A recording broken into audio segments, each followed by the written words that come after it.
Let's work backwards this time.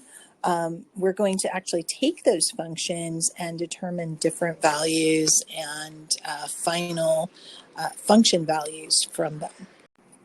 In these problems, we're asked to find three things. The initial value will go in line A, the rate of growth or decay, line B, and the value of f of 5. So we're going to substitute a 5 and calculate the value when x equals 5.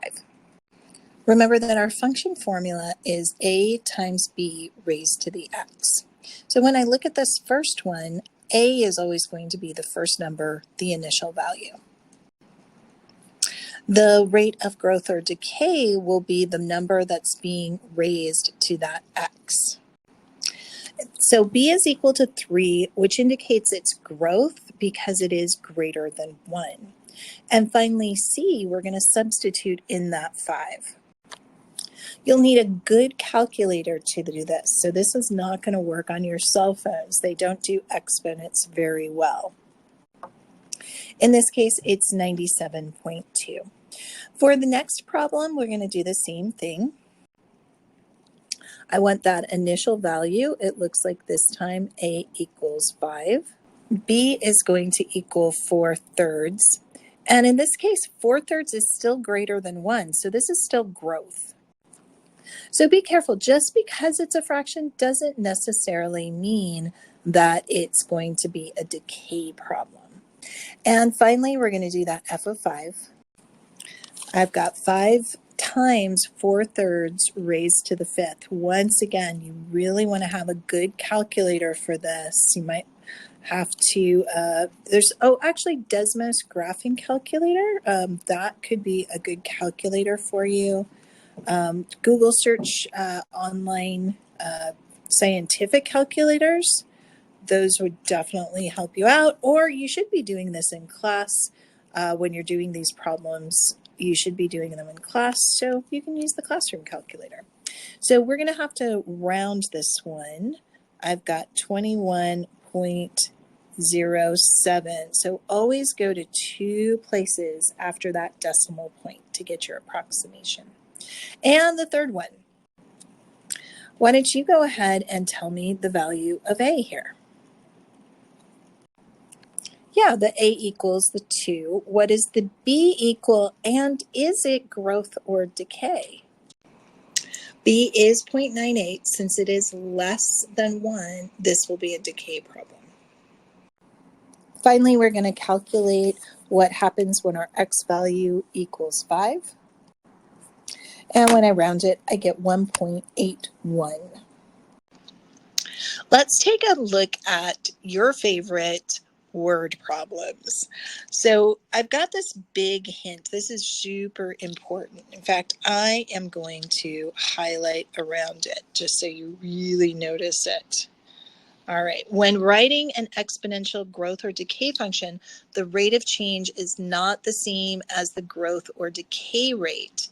It's added to 100 or subtracted from decay from 100%, because we need to take 100% of the initial value and then apply the change. Don't forget that in equations, percents should be written as decimals, so 100% would become 1.00. So this will make sense in just a moment. Our problem says David has a savings account that earns 2.5% interest annually. He initially deposits $1,200 in the account. So one of the key things here is it earns 2.5% annually. So that means, since earning means you're gaining money, so this one is going to be a growth function. The initial value in this problem is pretty straightforward. It's right here. Initially deposits $1,200. So that's my initial value. We're going to start with $1,200. What is the rate of change? So we take that 1 and we're going to add it to our interest amount, our growth rate. Changing that to a decimal, it's going to be 0.025. So what is that rate of change? If we just add those together, it's 1.025. We write our exponential function, so f of x is going to equal that initial value, 1200, times my rate of growth, which is 1.025, and then raised to the x. Now, sometimes you'll see a t there for time, which would make sense. It then says to find the amount they'd have after 10 years. So f of 10, 1200 times 1.025 raised to the 10. So I just fixed that for you, and I'm going to use a calculator. I end up with $1,536.10. Don't forget to put that $sign here. And that's our entire word problem. Let's do one more, example 5. Right, we've got a new question. Sabrina has a collection of Beanie Babies. I don't know if you guys know what Beanie Babies were, but there was a crazy fad that people used to collect them, a lot of them, and then they were worthless. So somebody started with 250 Beanie Babies and gives away 10% of them each week. How many will she have left in 15 weeks? So the first question is, if she's giving them away, then this is a decay problem.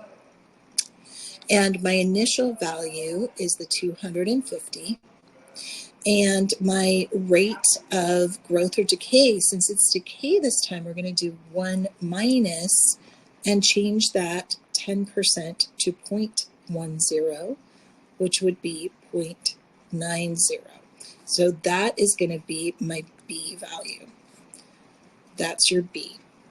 And then we're going to put together that function. So f of x equals the initial value times 0.90 raised to the x.